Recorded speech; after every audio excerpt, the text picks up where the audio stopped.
നിങ്ങൾ ഈ സ്വർണ്ണമാല ഈ പത്രാത്തിന് കിട്ടുകയാണ്. മറ്റേ നിങ്ങളുടെ പത്രാതിനൊക്കെ വലിയ ബുദ്ധിമുട്ടാണ്. ഇന്നലെ തലശ്ശേരി ഇതേ വണ്ടിക്ക് ഇതിന് മുന്നിലത്തെ പോയ വണ്ടിക്ക് തലശ്ശേരി ഇന്നലെ കയറിയ വണ്ടി കോപ്പറേറ്റീവ് ഹോസ്പിറ്റൽ ഒരു നേഴ്സിന്റെ അമ്മയാണ്. അവരുടെ കഴുത്തിലെ മാല പിടിച്ച് കഴുത്ത് മുറിഞ്ഞു. ബാക്കി 8 പവന്റെ മാലയാ, 3 പവനെ കിട്ടിയിട്ടും ബാക്കി കള്ളനെടുത്തുകൊണ്ട്. അതുകൊണ്ട് നിങ്ങൾ പത്രാസിനും കാര്യങ്ങളൊക്കെ ഇട്ടോ, പക്ഷെ മൊബൈൽ പോയാലും കൂടെ നിങ്ങൾക്ക് കിട്ടും. ബാക്കി സ്വർണ്ണമാല പോയാൽ നിങ്ങൾക്ക് കിട്ടാൻ വളരെയേറെ ബുദ്ധിമുട്ടാണ്. ഒരു കാരണവശാലും കിട്ടില്ല. എന്തിനാ നിങ്ങൾ വീട്ടിൽ നിന്നോ അല്ലെ വേറെ എവിടുന്നോ ഷോ കാണിച്ചോ? റെയിൽവേ സ്റ്റേഷന് വേണ്ട. അത് നിങ്ങൾ മാല പൊട്ടിക്കുന്ന മാത്രമല്ല, നിങ്ങൾക്ക് ശാരീരികമായിട്ടുള്ള ഈ ബുദ്ധിമുട്ട് കൂടെ ഉണ്ടാകും. കഴുത്ത് മുറിഞ്ഞാൽ നിങ്ങൾക്ക് അറിയാം, ഈ നേരത്ത് കട്ടൊക്കെ ആക്കിയാൽ വലിയ ബുദ്ധിമുട്ടാണ്. ആ അറ്റാക്കൊക്കെ കഴിഞ്ഞ ഒരു മേടാണ്. ഇന്നലെ ഇപ്പോൾ ഇത് പൊള്ളാച്ചിയിലുണ്ട് ഇപ്പോൾ. അപ്പൊ അതുകൊണ്ട് ഒരു കാരണവശാൽ നിങ്ങളെ പത്രാസ് കാണിച്ചിട്ടുള്ള മാല ഇട്ട് പോക്ക് വേണ്ടെന്നാ പറയുന്നത്. ഇനി ഇട്ട് പോകുന്നുണ്ടേ നിങ്ങളെ ഇഷ്ടം. വന്ന് പരാതി കൊടുത്തേ നമുക്കൊന്നും ആക്ഷൻ എടുക്കാൻ പറ്റില്ല. ഈ നിങ്ങൾക്ക് യാത്രയിൽ ഉപകരിക്കാനുള്ള പല കാര്യങ്ങളും റെയിൽവേ ചെയ്തിട്ടുണ്ട്. നിങ്ങൾക്ക് എന്തെങ്കിലും ഒരു ആവശ്യം ഉണ്ടെങ്കിൽ തന്നെ ഇമ്മീഡിയറ്റ് 139 എന്ന് പറഞ്ഞ ടോൾ ഫ്രീ നമ്പർ ഉണ്ട്. കേൾക്കുന്നില്ല ലേഡീസ്? ഇപ്പൊ സ്ത്രീകൾക്കെതിരെയുള്ള പരാതികളൊക്കെ കുറെ കൂടി വരികയാണ്. നഗ്നത പ്രദർശിപ്പിക്കല്, ഫോട്ടോ എടുക്കല്. കഴിഞ്ഞ ആഴ്ച മലബാർ എക്സ്പ്രസിൽ 70 വയസ്സുള്ള ഒരു അമ്മമ്മേനാണ് ഒരു സ്കൂൾ മാഷ് പീഡിപ്പിച്ചത്. ഇവിടെ വെച്ച് തലശ്ശേരി കണ്ടുവന്ന ഒരു ലേഡി പുറത്തെടുത്തിട്ട് അതിനെ അടിക്കുമ്പോഴാണ് നമ്മൾ പിടിച്ചിരിക്കുന്നത്. അപ്പോ അതുകൊണ്ട് പ്രത്യേകം പറയുന്നത്, ഇങ്ങനെ എന്തെങ്കിലും ഒരു സംഭവം ഉണ്ടെങ്കിൽ നിങ്ങൾ വിളിക്കേണ്ട നമ്പറാണ്. ലേഡീസ് പ്രത്യേകം ശ്രദ്ധിക്കുക.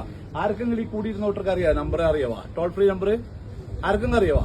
വളരെ മോശം തോന്നുന്നത് 130. നമ്മൾ ദിവസവും തലശ്ശേരിന്നോ എല്ലാ സ്റ്റേഷനും ക്ലാസ് എടുത്ത് വെച്ചാൽ വിടുന്ന എല്ലാവരും. 139 എന്ന ടോൾ ഫ്രീ നമ്പറാണ്. ഡൽഹി 139, ഡൽഹിയിലായാലും രാജസ്ഥാനിലും യു പിയിലായാലും ചെന്നൈയിലായാലും തലശ്ശേരിയായാലും മംഗലാപുരത്തായാലും ബാംഗ്ലൂരായാലും എവിടുന്നും ഫ്രീ നമ്പറാണ്. നിങ്ങൾക്ക് ഫ്രീ ആയിട്ട് വിളിക്കുക. എമർജൻസി ആയിട്ട് നമ്മൾ അടുത്ത സ്റ്റേഷനിലേക്ക് എത്തും. പക്ഷേ എങ്കിൽ അനാവശ്യമായിട്ട് എന്റെ ഷൂ പോയി, എന്റെ പഴയ ഡ്രസ്സ് പോയി എന്നിട്ട് ഒരു കാരണവശാലും വിളിക്കാൻ പാടില്ല. പല കുടുംബരും ഇപ്പൊ അങ്ങനെയാണ് പ്രവണതയുള്ളത്. അങ്ങനെ വിളിക്കുന്നുണ്ട്. അങ്ങനെ വിളിച്ചു കഴിഞ്ഞാൽ എന്താ പ്രശ്നം ചോദിച്ചാൽ നിങ്ങൾക്ക് 3ാമത്തെ പ്രാവശ്യം നമ്പർ ബ്ലോക്കായി പോകും. പിന്നെ 4ാമത്തെ പ്രാവശ്യം നിങ്ങൾ ഉച്ചവരെ ഉടവരെ പോകുമ്പോൾ നിങ്ങൾക്ക് നെഞ്ചുവേദനയോ ഏതെങ്കിലും അത്യാവശ്യ കാര്യങ്ങൾ എന്തെങ്കിലും അനുഭവപ്പെട്ടാൽ നിങ്ങൾക്ക് വിളിച്ചാൽ കിട്ടില്ല. അങ്ങനെയുള്ള അനുഭവങ്ങൾ യാത്രക്കാർക്കുണ്ട്. അതുകൊണ്ട് റെയിൽവേ ചെയ്യുന്ന നല്ല നല്ല കാര്യങ്ങളൊക്കെ വളരെ നല്ല രീതിയിൽ ഉപയോഗിക്കുക. ഇപ്പം തന്നെ ഇത്രയും കൂടിയിരുന്ന ആളുടെ വണ്ടി വരുന്ന വണ്ടിയുടെ തല കാണുമ്പോൾ തന്നെ നേരെ അങ്ങേ ഭാഗത്ത് പോകും. നമുക്കൊരു പേപ്പറും 10 മിനിറ്റ് പോകും. നിങ്ങൾ മനസ്സിലാക്കിക്കോ. അതായത് നമുക്കൊരു പേപ്പറും 10 മിനിറ്റ് ഈ പോസ്റ്റ് പട്ടത്തിന്റെ കാര്യങ്ങളൊക്കെ എഴുതലും അത് ബോഡി വീട്ടിൽ കൊണ്ടൊക്കെ ഇല്ലു. വീട്ടിലും കൂടി നമ്മൾ കൊണ്ടുപോയില്ല. അതിലും ബാക്കി ഹോസ്പിറ്റൽ അധികം കൊണ്ടുപോകും. അതുകൊണ്ട് അങ്ങനെയുള്ള മരണം നിങ്ങളെ മക്കളെയും നിങ്ങൾ ക്ഷണിച്ചു വരുത്തണ്ട. തിരിച്ചറിയാൻ പറ്റാത്ത ആർക്കും കാണുന്നുണ്ടെങ്കിൽ ഞാൻ മൊബൈലിൽ കാണിച്ചു തരാം. വളരെ വളരെ ദയനീയമായ സംഭവങ്ങളാണ് ഈ അടുത്ത കാലത്ത് നടന്നുകൊണ്ടിരിക്കുന്നത്. നിങ്ങൾക്ക് ഒറ്റയ്ക്ക് ലേഡീസിനെ യാത്രയാക്കാൻ പലരും പറയും റെയിൽവേയിൽ മക്കളെ ഒറ്റയ്ക്ക് യാത്രയാക്കാൻ പറ്റൂല, അല്ലെങ്കിൽ പേടിയെ. ഇപ്പൊ ഒരു പേടിക്കേണ്ട ഒരു ആവശ്യമില്ല. നമ്മൾ നിങ്ങളെ പിന്തുടരുന്നുണ്ട്.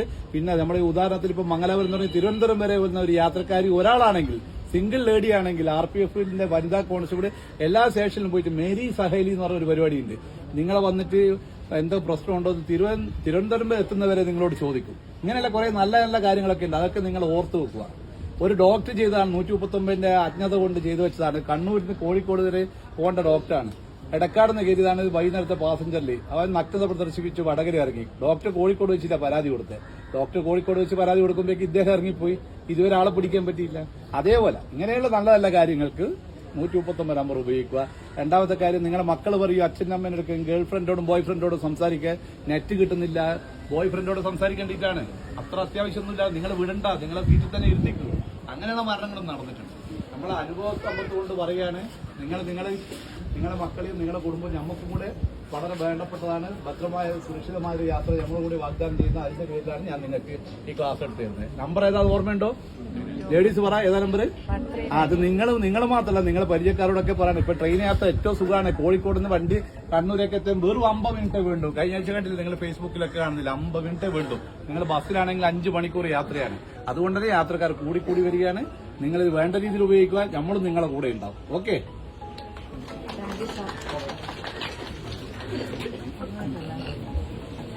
Thank you.